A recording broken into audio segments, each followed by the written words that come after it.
Yo, let's get back into it right away. We got Six Nations, and bro, what a weekend of Six Nations that we had this one. This was upset weekend, y'all. Upset weekend. All the big ones went down. Look, let's just go right into it right away, man. Starting right off, we had Italy taking on Scotland. Scotland on the road, but man, Scotland was heavily the favorite through this. Italy, man, they said we are tired of you guys talking so much smack about us. So what if we'd only won 14 games over like 20 years? We are tired of the BS, and they said we're here. We're not here to play. Recess is over. We're about to school you. And they came back strong after a tie against France the week before. Came back, didn't get let down. Hit it with Scotland, 31-29 win over Scotland. One of the biggest victories that Italy has had. I've always said to people, I don't believe that Italy is the worst team in rugby. I think they are the worst D1 team, the worst tier 1 team. And today they decided that with their young guys, they were not going to keep continuing on in this same manner. And look, they took it to the large ones. I think that now this is a team that's dangerous because they've tasted blood. They're like the sharks that are sitting in the water, and the chum's starting to go around inside there, and the blood's starting to go, and now they're starting to circulate because they've tasted it. Oh, they've tasted it so good, and it's so precious, y'all. Y'all. I'm so extra, dude. I'm so bloody extra. Oh man. They're sitting in the chum trying to get ready. Next up, we also had Wales versus France. Even though this one ended up the way it expected. Wales had a nice start to begin with, but needless to say, obviously it was going to flop out. And France ended up taking the win in the second half, 45-24.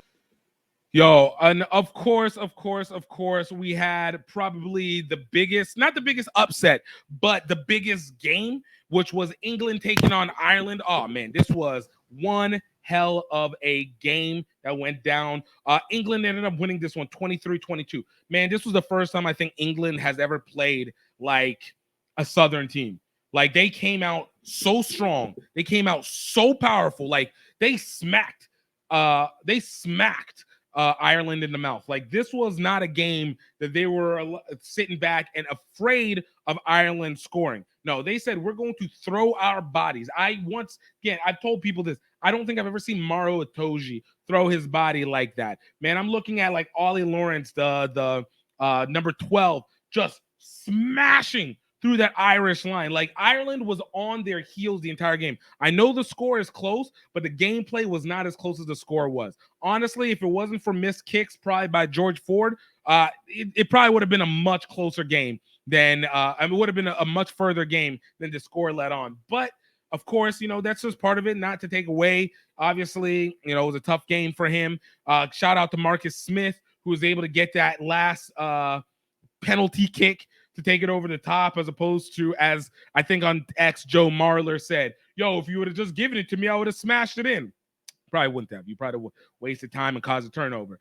But Marcus Smith, quick play between scrum half and Marcus getting in for the penalty kick, killing the game. Man, that was a great game to watch. It took me like 6 hours to watch it because I had so much to do on Sunday. But it was a great, bloody game to be able to watch. I gotta say, man, this was a good week. This is the weekend where you go, oh, this is why you watch Six Nations, because anybody can get it at any point in time, and that's the way it should be. And of course, it ended the Grand Slam. Ain't no back-to-back Grand Slams. Ain't no history making. If you guys saw the rugby odds on the Rugby Wrap-Up channel with Matt McCarthy, John Bradford Layfield, and and George Hook, I'd said it at the way beginning. I was like, this year, especially after watching Six Nations Full Contact, I was like, there's not going to be a Grand Slam this year. There's not going to be any Grand Slam. Between watching Full Contact and what Ireland and France had done at the end of the Rugby World Cup, it was too much pressure. It was too much pressure. You had so much hope, and that died. Like, you knew that you were still an inferior team. You can win a Grand Slam whenever you think you're number one and you're the best. You can do it then, but you can't do it whenever there is a seed of doubt. And they had the seed of doubt after the Rugby World Cup, and obviously we know how that all ended out. So this was a great one, man. I want to know what you guys' thoughts are on this. Absolutely comment. Let me know in the comments. Let me know what you guys are thinking. This one was one of those situations where I absolutely was just enthralled with the weekend. Absolutely enthralled. All right, let's look forward to what we're going to be having coming up this upcoming weekend, of course. All right, we got, of course, the 3 games. We're coming up on the last weekends of the rugby rugby Six Nations. What am I doing? What's going on here? I don't know why my voice is going out like that. It's coming on the second to last week of Six Nations. No. We are on the last week. I am tripping. We are absolutely on the last week. So this is where it all comes down to, all right? So first game's up. We got Wales taking on Italy. This is the battle of what would have been the battle of the losers.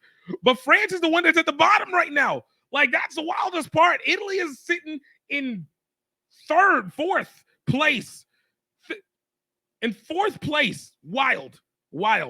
But a lot of people go, man, Wales played a tough game at the beginning of the Wales versus France game. They have a chance. They got a chance. Like, they've tasted blood. But I don't think this is last year.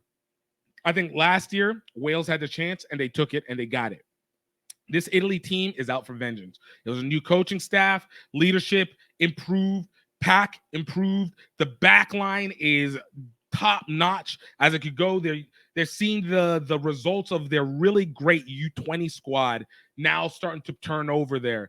And I think this is going to be one where Italy absolutely demolishes Wales in the last game. Really out of the disrespect of last year of losing and ended up getting the wooden spoon in that result, man. I don't know what the score is going to be, but I do feel like Italy is going to put all their foot down on the pedal and gas the heck out of this Wales-Italy team, especially in the second half. Because this Wales team is young. They got a lot of controversy. There's a lot of pressure. It's going to be at home. I don't think it's going to matter. Italy for the win on this one against Wales. The next game is France versus England. Now, this is a game, again, 2 teams that ended up winning. You saw France kind of maybe possibly find a scrum half in their I think their rookie in their rookie that might be able to replace Antoine Dupont for his positioning since he's gone off the sevens. And they saw a comeback in the second half where, like I said before, ended up winning 45-26, 24. And this is one of those games where they can make a marker on their rival. On the other half of it, you got England.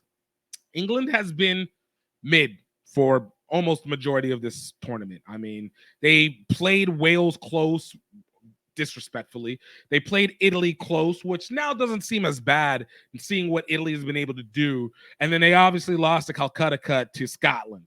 But again, you get a team that just took it on and just bum rushed Ireland. I mean, they stomped Ireland. Like, they came in from all sides, mollywopping. Again, don't let the score fool you. England bullied Ireland. England absolutely bullied Ireland the entire game. But this is where I think this is going to end up being the kicker. While this France-England game is a rivalry game, I do feel like England used all their energy on Ireland. Like, if Ireland had been the last game of the year, this would have been better. But against a French team that is still weak, and I still think this England team is actually not more talented, but probably more in sync because they know their pieces. This French team is still dangerous, and they got a little bit of a confidence booster, of course, against a bad team, so it can make them look worse. And the fact that they played them close in the second half says something. But, you know, I do think that this French team is going to actually keep this game close. I wouldn't put it past France to win this game in a nail-biter because I just don't know if England's going to have anything left after Ireland, because this is definitely that game that you toss to the side, especially because of where they're ranked. But I do think England's going to end up winning this. I ultimately think England will win this. They're going to come out of this, but this is going to be another squeaker. It's going to be an absolute squeaker. And it's going to really – and I think England knows that there is a possibility, the slightest of slight chances that they could still win the Six Nations, because it all depends on what this next game is, which is Ireland versus Scotland. And this Ireland versus Scotland game is going to be everything. Scotland absolutely ished the bed against Italy in the last seconds, even though, once again, Italy came out to play. They said, once again, recess is over. It's time to take you to class, bro. But I do think Ireland is going to be pissed. They did not expect to lose, and especially did not expect to get bullied. And the tape will show that they got bullied.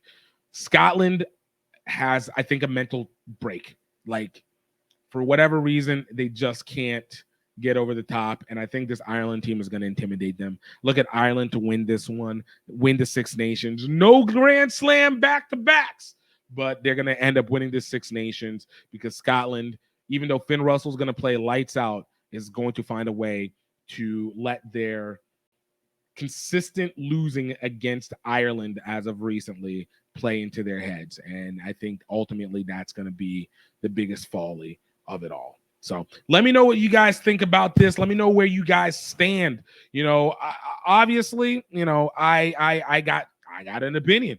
I've been wrong before, you know, so who knows?